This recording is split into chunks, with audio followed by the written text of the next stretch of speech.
Hi, welcome to YoYo TV. Konathala Ramakrishna senior రాజకీయ నాయకుడు. 2 దశాబ్దాల పాటు ఉమ్మడి విశాఖ జిల్లా రాజకీయాలను శాసించారు. ప్రజల్లో ఎంతో మంచి పేరు తెచ్చుకున్నారు. వైఎస్ఆర్ మరణం తర్వాత వైసీపీలో చేరారు. కానీ ఎక్కువ రోజులు ఆ పార్టీలో ఇమడలేకపోయారు.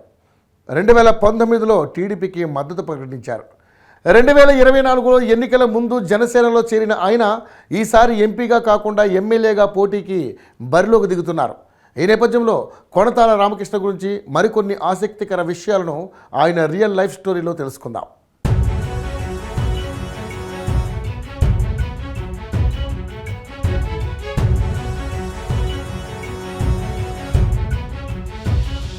కొణతాల రామకృష్ణ 1957 జనవరి 4న అనకాపల్లిలో జన్మించారు. ఆయన తండ్రి పేరు సుబ్రహ్మణ్యం.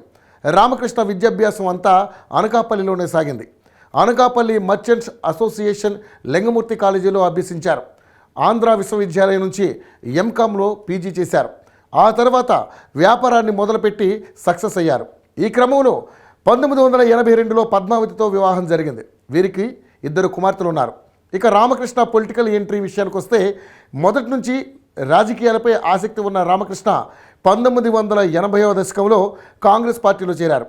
1989లో అనకాపల్లి లోక్సభ నియోజకవర్గం నుంచి పోటీ చేసి తన సమీప ప్రత్యర్థి తెలుగుదేశం పార్టీకి చెందిన పి అప్పల నరసింహపై కేవలం 9 ఓట్ల మెజారిటీతో గెలిచి తొలిసారి లోక్సభలో అడుగుపెట్టారు.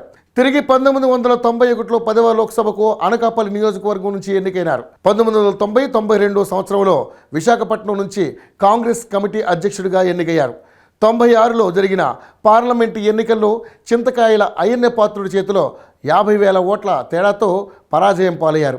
ఇక 1999లో అనకాపల్లి అసెంబ్లీ సెగ్మెంట్ నుంచి కాంగ్రెస్ పార్టీ తరపున పోటీ చేసిన ఆయన టీడీపీ అభ్యర్థి దాడి వీరభద్రరావు చేతిలో ఓటమి పాలయ్యారు. అయినా రాజకీయాల్లో వెనుతిరగకుండా 2004లో దాడి వీరభద్రరావుపై 17,000 ఓట్ల ఆధిక్యంతో గెలిచి శాసనసభ్యుడిగా ఎన్నికయ్యారు. ఆ ఎన్నికల్లో కాంగ్రెస్ పార్టీ అధికారంలోకి వచ్చింది. 2004లో ముఖ్యమంత్రిగా ప్రమాణ స్వీకారం చేసిన వైఎస్ఆర్ కొణతాల రామకృష్ణను తన మంత్రివర్గంలోకి తీసుకున్నారు. వాణిజ్య పన్నుల శాఖను నిర్వహించారు. కానీ 2009లో ఎన్నికల్లో కాంగ్రెస్ పార్టీ తరపున పోటీ చేసిన ఆయన ప్రజారాజ్యం పార్టీ అభ్యర్థి గంటా శ్రీనివాసరావు చేతిలో ఓడిపోయారు.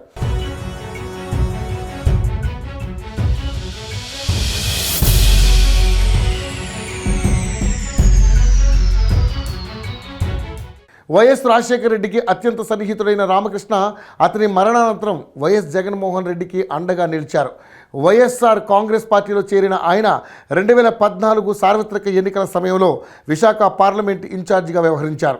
విశాఖ ఎంపీగా పోటీ చేసిన వైఎస్ విజయమ్మ ప్రచారంలో అన్నీ తానే వ్యవహరించారు. ఇక విశాఖపట్నం, అనకాపల్లి జిల్లాల్లో రాజకీయాల్లో ఆయన ప్రముఖ పాత్ర పోషించారు. 2019 ఎన్నికల్లో అనకాపల్లి నుంచి ఎంపీగా పోటీ చేస్తారని చాలామంది భావించారు. కానీ ఆయన రాజకీయంగా ఏ పార్టీలో చేరలేదు. 2019 ఎన్నికల ముందు టీడీపీకి మద్దతు ప్రకటించారు. కానీ ఆయన ఆ పార్టీలో కొనసాగలేదు. ఇక 2024 ఎన్నికల్లో మాత్రం ఆయన పొలిటికల్ వారుకు సిద్ధమయ్యారు. జనవరి 25న జనసేన పార్టీలో చేరారు. జనసేన అధినేత పవన్ కళ్యాణ్ ప్రకటించిన తొలి జాబితాలో కొణతాల రామకృష్ణ పేరు ప్రకటించారు. ఎంపీగా పనిచేస్తున్నందున అనకాపల్లి ఎంపీగానే తిరిగి పోటీ చేస్తారని అందరూ అనుకున్నారు. అయితే అందుకు భిన్నంగా అనకాపల్లి శాసనసభ్యుడిగా ఆయన పోటీకి దిగుతున్నారు.